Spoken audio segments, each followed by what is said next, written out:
ভাইও ওর পিছে পিছে চলে গেছে, ও যাইতেছে না, আমার আব্বুই পাঠিয়েছে।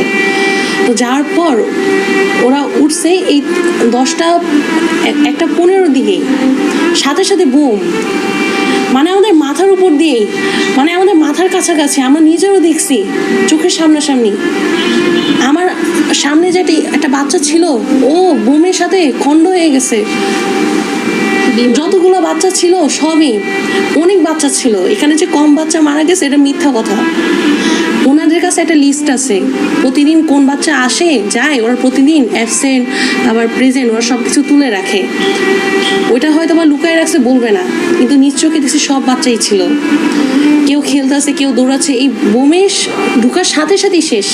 বিমান যখন গাছ ভেঙে যায়, আমি উপর দিয়ে দেখে, আমি এইভাবে ধরে বসেছিলাম, আমার বাবা শুয়ে পড়ে গেছে, সে পায়েও আঘাত পাইছে।